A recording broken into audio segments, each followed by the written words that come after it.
Okay. Good afternoon. Thank you very much.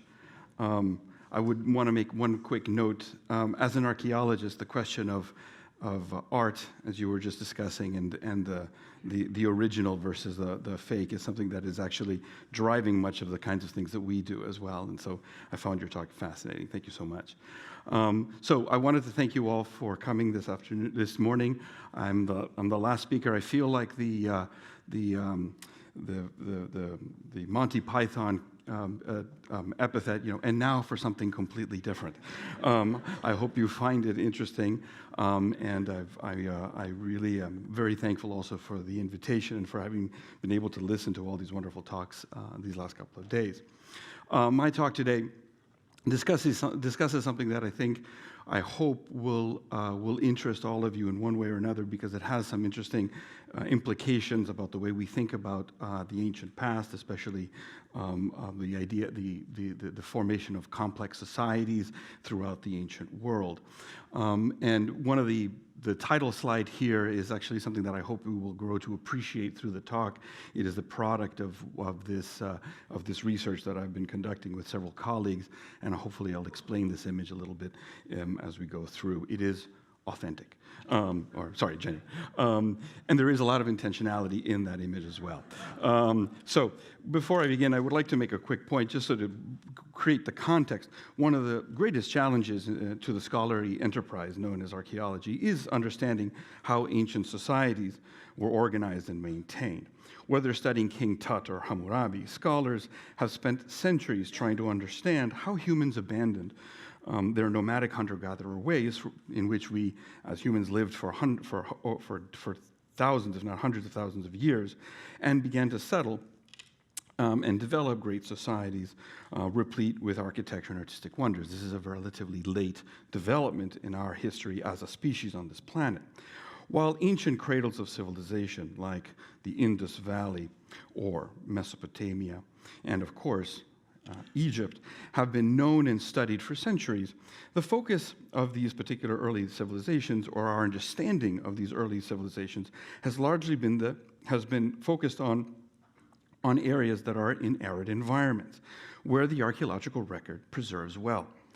As a consequence, much of our knowledge and our models and our preconceptions, if you will, about the nature and rise of civilizations reflect a differential preservation of ancient activity, not necessarily the differential distribution of those ancient activities. We are essentially have a limited data set which comes from these areas that preserve archaeological materials well enough for us to be able to study these questions. In regions where tropical forests reign, for instance, archaeology has not had much success on these questions, whether in Amazonia, in Southeast Asia, or the Maya area, or tropical Central America, specifically that part. Archaeology has often helped, in at least the last 100 years, bolster a kind of Western conceit that the jungle was a place where civilizations went to die. And here you can call up any image, any colonial image of a British or French colonialist dressed up in a tie and a suit, walking through the jungle and wondering how in the world this could happen, or how could anyone live in the heat and the heat and the heat, right? This was something that has sunken into our sort of general understanding of ancient societies. This is what we see and this is a perfect example of this forest, jungle forest, and how could this be possible? And these wonderful iconic shots of a single pyramid that rises above this canopy. And it has led to the entirely unsupported prejudice because archaeology has been incapable of studying conducting large-scale studies in these parts of the world, thereby leaving us victims of our assumptions and some of our misconceptions. LIDAR as well, if you want to pronounce it, but we normally pronounce it LIDAR in American English, has changed this. Now, over the past 20 years in Maya world, scholarship of the Maya region has demonstrated that there was a robust number of sites. This is through traditional research. Not only a large number of sites in this region, all those little dots there represent a site, but that there was a robust 1,500-year history of development. Throughout that time, essentially from about 1000 BC to 1000 BC to 1500 BC, to 1500 AD, so that's 2,500 years, but 1,500 years of what we call complex society. During this time, large monumental cities, known, one of which was here is El Mirador, and another one named Tikal. Maybe you've heard of these cities. These are relatively important tourist destinations. Flourished during this time period in sort of two different phases of Maya history. In other words, there were actually two phases of complex society or complex development, socio-political development in the entire political history of the Maya region prior to the Spanish arrival. Therefore, we were beginning to appreciate the fact that throughout this time period, they had developed certain complex forms of organization. They had built regional causeways. You can see there on the right that little line there in the jungle, just as an elevated straight line through the jungle. That's not a natural feature. And they had also developed a relatively complex commercial system that allowed for trade and interaction of exotic goods throughout the entire area. Pacific materials as well as Caribbean materials, for instance, exchanged throughout this entire region. But this central area, known as the Central Maya Lowlands here encircled, it's around 95,000 square kilometers, was still a relative cipher, considering how much research had been conducted in this area. And one of the interesting aspects of this, and for all of our research, is the fact that it is well known mostly for its collapse, the famous Maya collapse that has engendered questions as is where did they go, what spaceships did they have to leave the Earth, and so forth. These are questions that are asked by both 5-year-olds and 50-year-olds. So there's a sort of a general understanding of the fact that the Maya civilization disappeared in both. And of course, that's understood literally, but it is obviously understood. We understand it metaphorically as it was a political collapse during a certain time period. So we have this wonderful civilization that has developed over this long time period, and then at a certain point it collapses in the central Maya region. And so we have actually a wonderful environment, a lab to work in, because we don't have from around 900 or 1000 AD, we don't have further development in the region. We don't have another 1,000 years of building. So we know that everything has to have been from 900 AD and before. So it's a great place to work and understand the complexities and dynamics of ancient civilizations. This was, of course, appreciated by Euro-American scholars in the mid-19th century, who, that's my goal to have an office, by the way. But the Euro-American exploration in the mid-19th century was really the first kind of recontacting of this ancient civilization in the central Maya region, in the central lowland region. This was an area that the Spaniards had not investigated, that the Spaniards themselves had very little knowledge of. So really a lot of the recontact with this lowland Maya civilization occurred around the 19th century with these intrepid explorers who went out without GPS and without cars and without satellites and certainly without LIDAR, working in these incredibly remote areas. It was appreciated from very early on that the best, perhaps, view of all of this would be from the air. And this is Charles Lindbergh, who flew from central Guatemala, central Petén, all the way to the north, to Yucatan, and citing unknown Maya cities. Right? What's fascinating about this, for anyone who does the history of archaeology a little bit, is how little the narrative has changed. About 6 months ago, you probably could see newspaper articles about some of the research, and probably the same exact words, except for Lindbergh, were used. Right? The idea that we're always trying to look for the lost city. So that is something that's a sort of an interesting question, a side question. But nevertheless, the idea is how can we see through, above, from atop? How can we penetrate this forest canopy? And try to understand what lies beneath it. This has been basically achieved through technology, and it's always been a bit of a trial and error. The earliest satellites, the Landsat system that NASA set up, was very, very pioneering in all of this. It actually allowed us to discover fascinating things about the preservation of the forest in Guatemala. That yellow line, of course, is the border, but that green to brown line is the degree of deforestation on the Mexican side, which is to the left and above. And the green is, of course, Guatemala itself. This was in the 1980s. Sadly, it has not remained so pristine in Guatemala. But these satellite images started to give us a new picture, a new way of seeing the ground, and what we were how we were changing it. But we couldn't see through it. In the about 10 years ago or so, much higher resolution images came from satellites. And they were just ever more frustrating, because basically this was described to me as the lollipop photo, right? You could see each individual tree, but you couldn't see below it. So we were taking great pictures of things that were not letting us see what we wanted to see. This area, by the way, is replete with architecture. This is where I do my research. Those blank areas there are naturally open areas, but all in between them is a large site where I do my research, invisible to this particular satellite. So we were left with an old and tried and true system of mapping, which was probably one of the few images in the Indiana Jones movie that was actually technically correct, where he was trying to map. By the way, he was a looter, if anyone asks you. And this was actually one of the big problems of my archaeology, was understanding we could get the big temples, but where do we see the rest of the folks? How do we understand the 99% that sustained these large cities or these large settlements? And one of the major projects that began one of the best mapping efforts in the Maya region was actually based here at University of Pennsylvania, that started in the late 50s and went through the early 70s. I say this with slight pride. I got my PhD at Penn, so I can say that this was the beginning of what we would call modern settlement archaeology in the Maya region.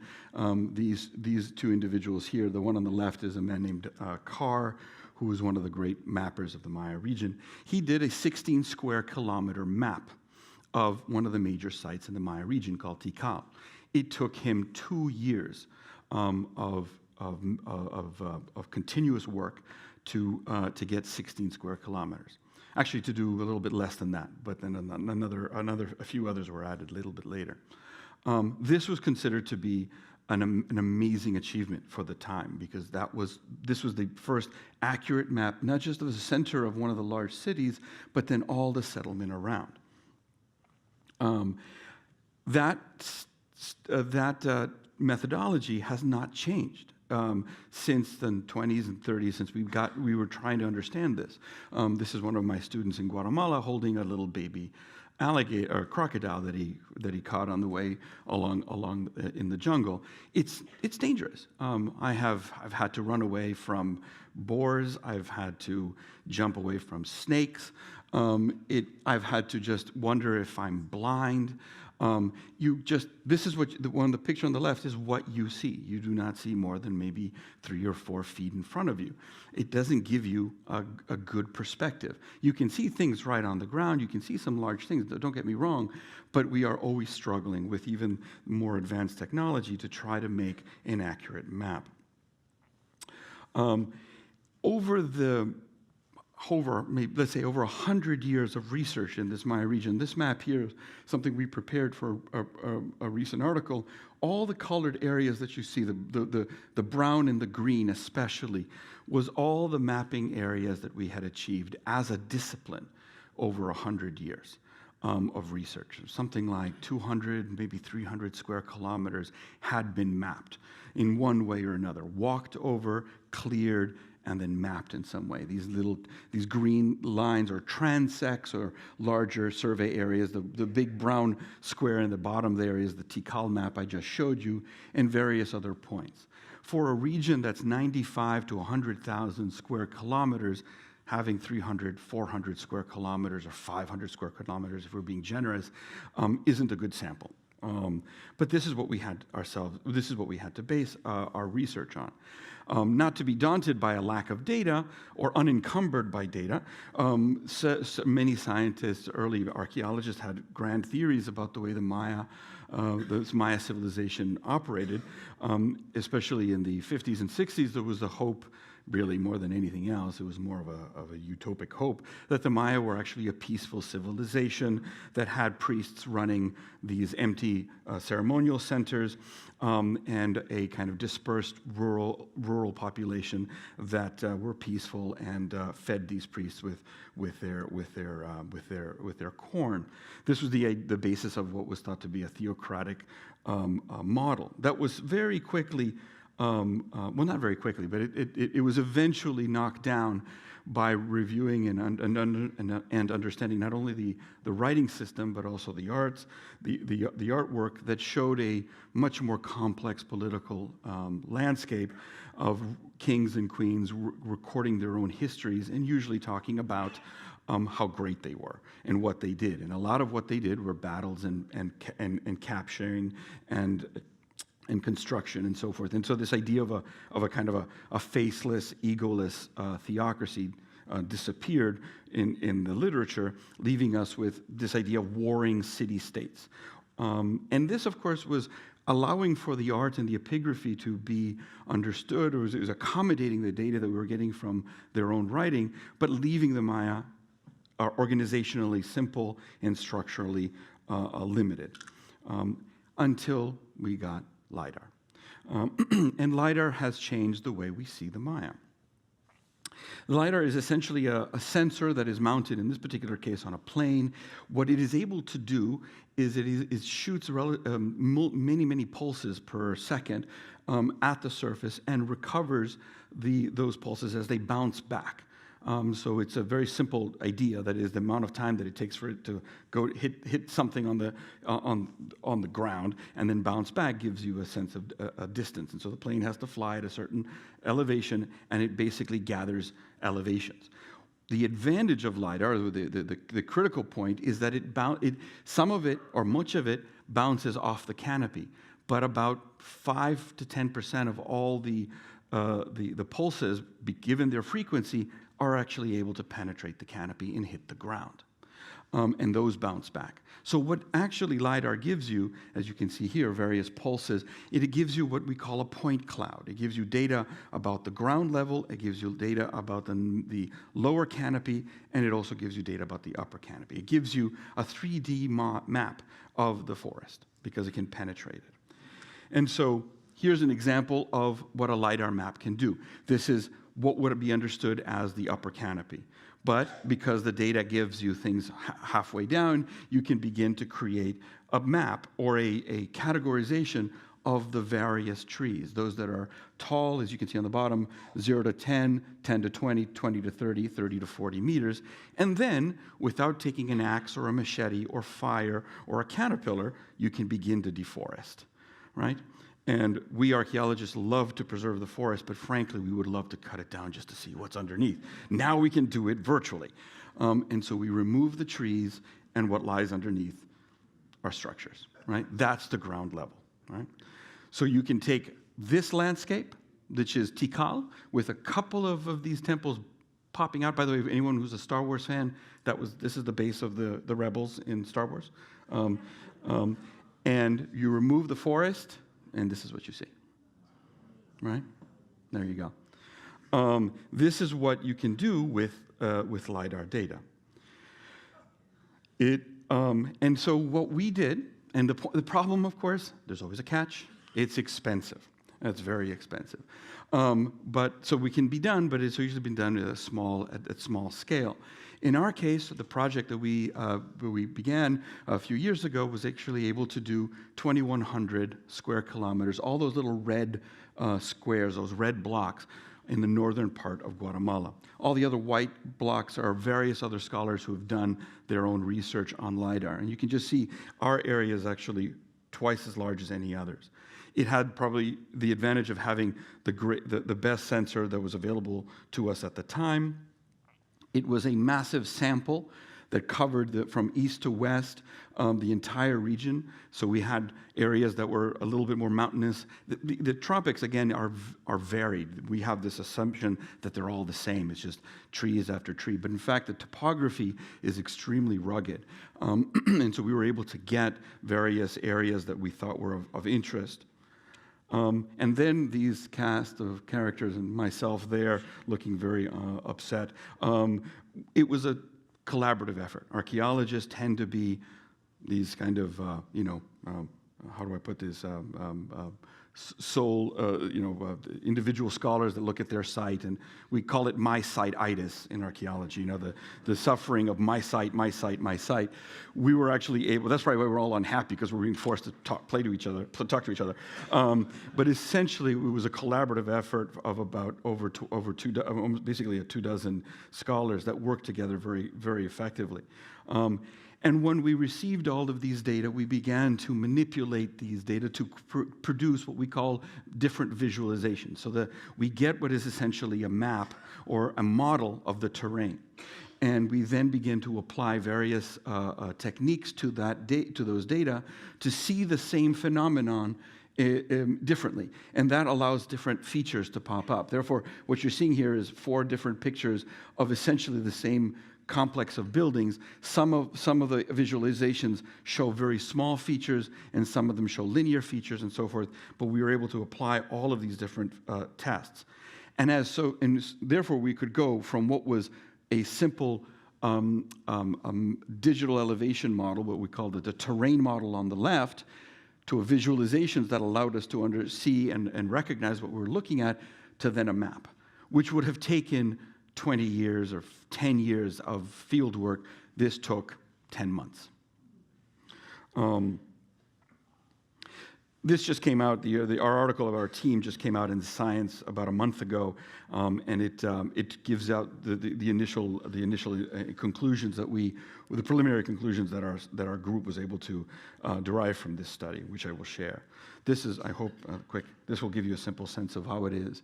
So this is where we are in the world, the various areas that were mapped. All the dots there represent buildings, features that were built on the landscape. So you can see it from a scale that's very high, and you get very close into the large city of Tikal in Guatemala, and you can see individual buildings. So you can see the big stuff, which of course we all know about, especially in the site of Tikal. But as you extend outward, and all this wonderful architecture, but now we can see the small, the landscape, the regions around. We can see features that are perhaps counterintuitively difficult for someone to see on the ground, which are actually large features, and I'll explain that in a moment. But we get basically a map of the landscape. So we've gone from 400 or 500 square kilometers to now thousands of square kilometers. This image here is our putative Peten at night. What Peten would look like if you were flying over at 30,000 feet at night, with each building being a little light, right, as you go forward. And what you can see there is this wonderful variety of densities. There are areas that are clearly dense urban environments, and there are areas that are more rural. This is a lived-in landscape that is actually quite varied. Again, one of the conceits we've always had is low density, few people, a couple of centers, and then that's about it. We've done a study here that basically suggests, through a series of adjustments and calculations about how much we were seeing is actually represented on the ground. And we've come up with essentially a number of 7 to 11 million people were living in the Maya region, in this region in around 700 AD. That's probably more that's about the population of medieval Britain, to give you an idea.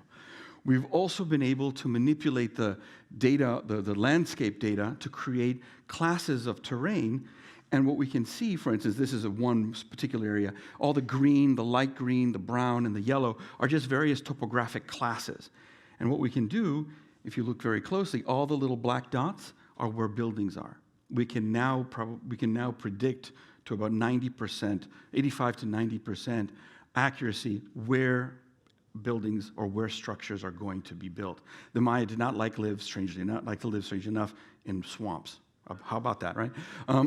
But now we can create and classify the landscape in such a way that we can figure out how many people could have lived there, the potential, what was the mass, what was really dense populations, rather than just assuming, because the whole area is the same, that there's low population and therefore a small society. So you can sort of see how all of these assumptions kind of play into each other and create this idea of a low density settlement.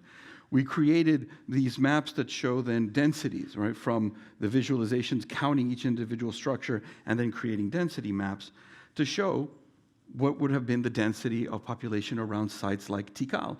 That whitish square is what the previous mapping of UPenn had achieved. And over 2 years, we had those 16 square kilometers. And I had to cut and crop the image to make it fit on the slide. We have now hundreds of square kilometers that do the same thing. So you can imagine what kind of revolution of information we have. These are two entirely different sites.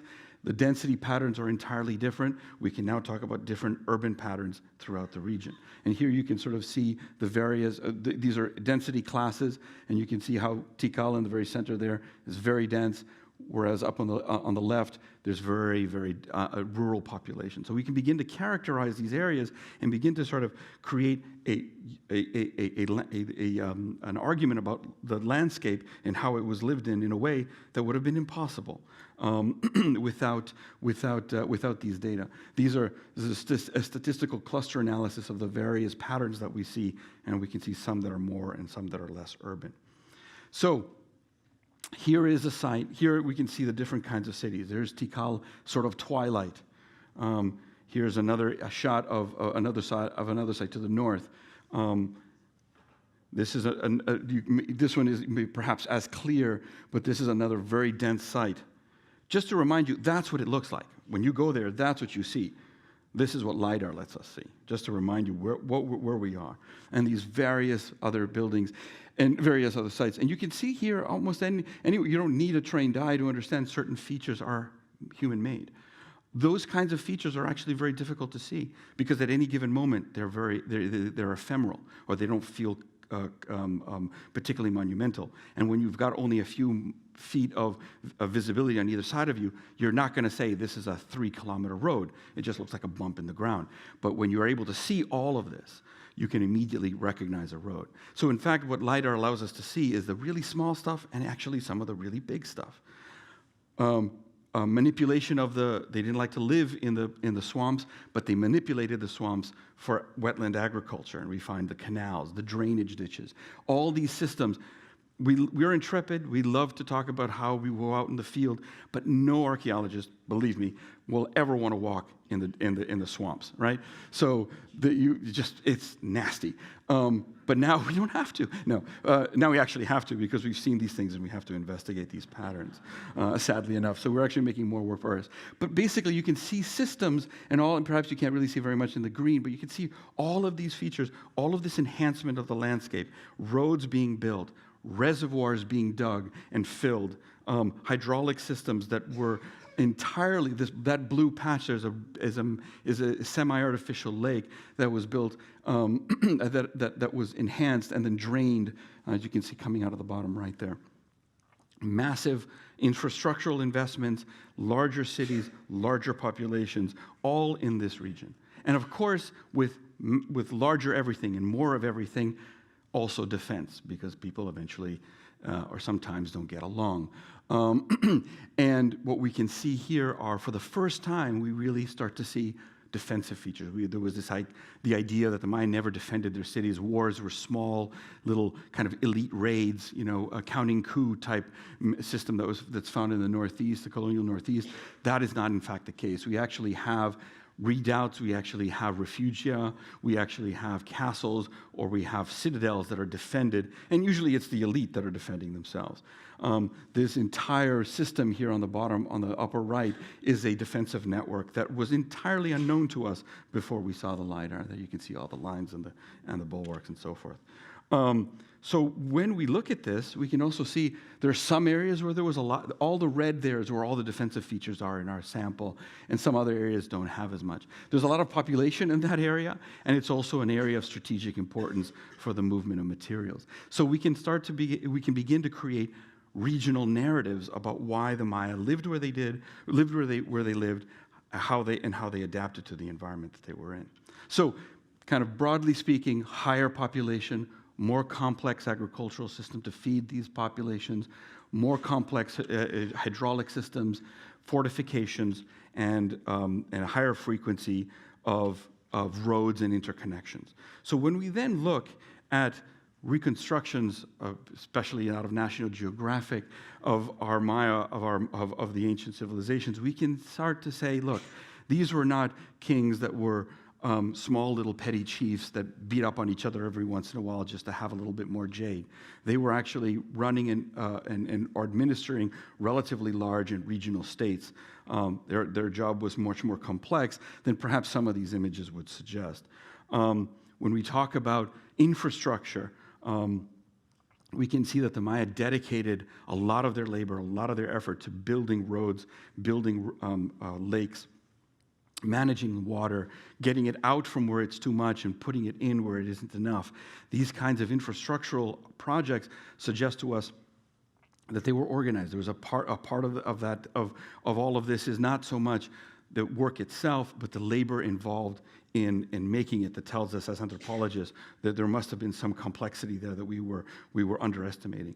And then, of course, finally, when we just make these images of these kings standing on these temples looking down at folks and so forth, that these cities were cities, they were lived in, they were complex, there were probably people who were non-agriculturalists being fed by farmers.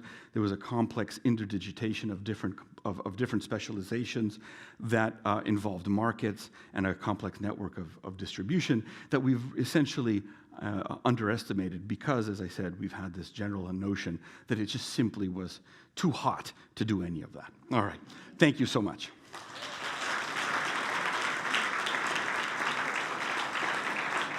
I think Jack Liu has a question. Yeah, Jack Liu from East Lansing, Michigan, and fascinating talk. Thank you so much. So my question is that it looks like you have some hilly areas there. What's the range of the elevation from the lowest point to the highest point? In the Petén? Yeah, the range of elevation in the Petén over that entire area is about 300 or 400 meters. Okay, yeah. So that's relatively actually small compared to the study area that I have been doing work there for the panda research in China. The range of our mountain area is from like 3,000 feet to 20,000 feet. Sure. And we actually tried to use LIDAR to do some research many years ago, but we were not able to do it because of the wide range of elevation. I don't know whether the technology has advanced to the point that now you think that kind of range can be helpful? Sure. Yes, that's a great question. One of the latest developments in LIDAR technology has been developing sensors that can shoot more pulses per time period. So that's one of the new advances that made a lot of this research possible, which was simply that instead of having two different angles being shot at the same time, now there's 6. So that independent of elevation changes and so forth, that probably would make a big difference. And I don't know how long ago you did your research, but that's something that's come online in the last. Okay, yeah, no, this is not something that's come about in about the last year or so. So that's number one. Yes, in the real question right. So the trouble you have, of course, with any kind of LIDAR is that the plane itself has to stay at a constant elevation or at near a constant elevation. If you have a terrain that has that kind of differential, the plane has to be higher than that, and that creates a huge distance between itself and then the ground. So that could create certain problems. That's why in this technology has a great advantage if you're able to localize your area a little bit and not have that kind of differential. I know that new technologies are being developed for satellite, and there are also other technologies being developed by the let's just say that for various intelligence gathering purposes that are working on that problem specifically. So I think that technical issue will probably be resolved. But I would recommend, certainly, if you have if you can maybe reduce the area, that might be a solution, to reduce the area, and then with these new sensors might be able to solve that problem. Sure. Lauren Graham, Cambridge, Massachusetts. What role did human sacrifice play in Mayan civilization, and does it have relevance to the architecture and fate of the civilization? Thank you very much. The question of sacrifice is one that there are multiple ways that we as anthropologists could answer that question. One, which is we could say we make much ado of this because what we call sacrifice might very well have been understood by them as execution. If I go back, is the image back up? Can we put the image back up? Can we show? Is it possible? Oh, okay. I've got it. This is a standard shot of when it comes back up of what we call sacrifice. But if we actually look at it, there's your king there with his axe over someone who is seated in a position that doesn't suggest that his head and his body are going to be close friends for much longer.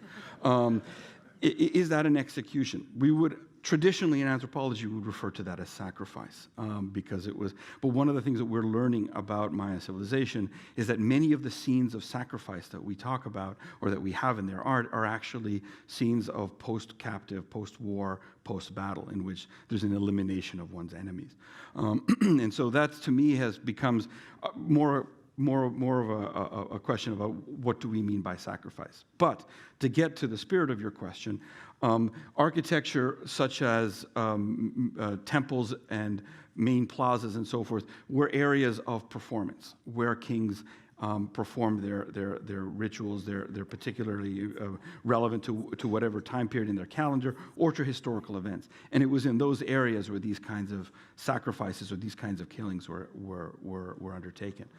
The Maya did not practice massive sacrifice in the way that the Spaniards described the Aztecs doing.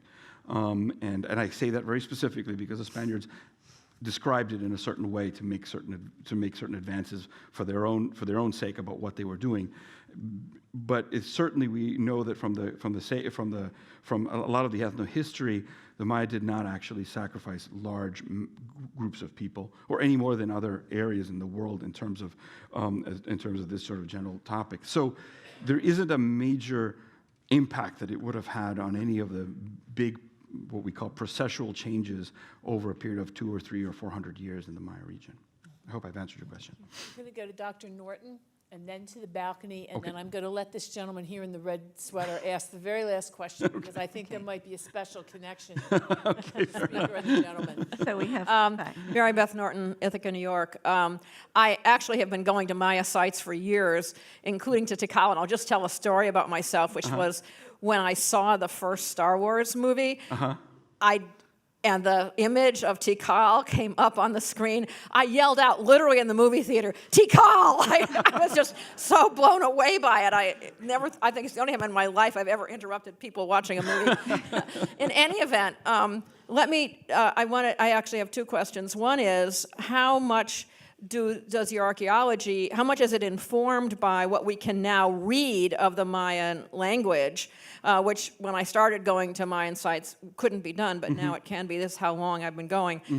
That's the first question. The second question is, you didn't say anything about whether the LIDAR can contribute knowledge to why the civilization did collapse, which is the sort of ultimate question that everybody has. Sure. Well, it's okay. So let me go back to let me answer the question, the second question first, which is in terms of the collapse, and it is a burning question, but it is one that oftentimes we do get. We ourselves get a little tired of, because it's something that we've been looking at for a long time and trying to answer, and it is difficult. It's a difficult one. What I can tell you is that what the LIDAR is telling us is, what it's suggesting to us is that it was a population, it was a much larger population than we originally imagined. Or that basically any of the estimates that had been published prior to LIDAR, the LIDAR data is suggesting to us that those who suggested more rather than fewer people were right. Let's put it that way. The range of variation that was available in the literature has now been kind of reduced by a third, and this is that we are dealing with the higher end of all of our estimates. That, of course, has very important implications about what actually could have been happening during this collapse period between essentially 800 to 1000 AD.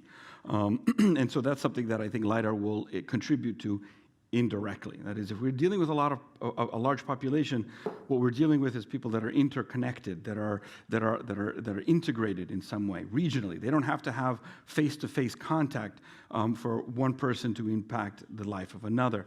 And so what we're starting to see is very likely that if there were parts of the Maya region that were failing for whatever reason, they could have had domino effects with the rest, which was something that most Mayanists felt could not be the case, given a low energy and a low population. If some site collapsed, there was always someone who said, well, not my site didn't collapse. Again, part of the my-site-itis problem. But mine survived 50 years more. Well, actually, when we start looking at this kind of as a regional level, we do see that there is a lot of interconnectedness. That might be a kind of a slow collapse, a slow crumbling, rather than something that happened between one day and the next. So I think the LIDAR will give us that kind of regional data that will allow us to create a kind of a more precise model of what was going on 700 to 900 AD, which then will give us an idea of why all of this building and all of this construction was abandoned, right? And the LIDAR, unfortunately, can only tell us what was written onto the landscape. It can't tell us what happened when they left it. But I think it'll be very useful for that. I've always been of the opinion, and this is perhaps a little bit too much in the weeds, but I've always thought that there's a difference between and we haven't done a good job at this as archaeologists, a difference between societal decline and collapse. A decline can happen for hundreds of reasons. What's interesting about the Maya collapse is that there was a decline, but there was no return. And those two things might be caused by completely different factors, one just being sadly happening after the other. That is, there are cycles in which there are booms and busts, complexity develops, and then it has to sort of retreat a little bit, and the political systems start to shrink for reasons that have to do with resources and efficiencies. But oftentimes those things can recover, and I think actually very likely it was a climatological problem. It was right as the Maya were actually declining for a whole host of reasons that had nothing to do with climate, then the climate became difficult, and that kind of was the kick while they were going down that may have actually ended that particular cycle of boom and bust that we were seeing over 1,500 years. I think we may only be able to answer one of those Okay, questions. sorry. Okay, I'm Because sorry. there are other- I'm going too long. I can tell you the other part and the second part afterwards. Balcony. We have one in the balcony somewhere. Okay. Yes, sorry about that. Yes, Ernest Green, USC. I would assume, and I think your illustrations suggest, that this could not have happened, they could not have built all that without massive purposeful deforestation, which ties into the climate change issue. Could you answer and discuss that? Of course, of course. One of the things that we actually did looking at this particular question was how much area could have still been forested, and what would they have needed. We're going to be doing this kind of analysis the next 20 years, so obviously it'll get more refined. But yes, one of the larger populations, larger cities, dense cities, and so forth, give us a couple of things. One is that populations within the city were not, in fact, growing their own food and being self-sustainable that way. In other words, there was actual importing of food into markets. So we now are pretty sure that there were urban populations that were being fed by agrarian populations, or rural populations. Something that we find totally common and normal in complex societies, but in Maya society, Maya studies, this is sort of a revelation, I think. That, of course, then begins to imply certain things about their use and manipulation of their environment. And I do believe that, yes, what we are starting to see in other data, such as palynological data, when we look at also the amount of carbon burnt charcoal that was in the air, we can see some of this in the cores that we've taken, where there was a major impact on the landscape by humans who came in there and manipulated it. What's actually interesting about that particular question, though, is a lot of that change, a lot of the impact of humans on that landscape happened before monumentality. In other words, this landscape was anthropogenically manipulated and managed for almost the entirety of Maya prehistory. And that a lot of the change, a lot of the deforestation happened before the big cities were built. That's sort of this conception, oh, they came, cut down the trees for the first time. No, in fact, this was a managed landscape for over 1,500 years. And so that has to temper a little bit our idea that they couldn't manage the forest. In fact, there's a very strong indication that there was this idea of a managed mosaic. That is, it was both an anthropogenically sustainable management of the forest. I think we have one last. Yes. Dad said he'd catch you later. Okay, it was my father, so he dear. can tell me everything later. Thank you so much.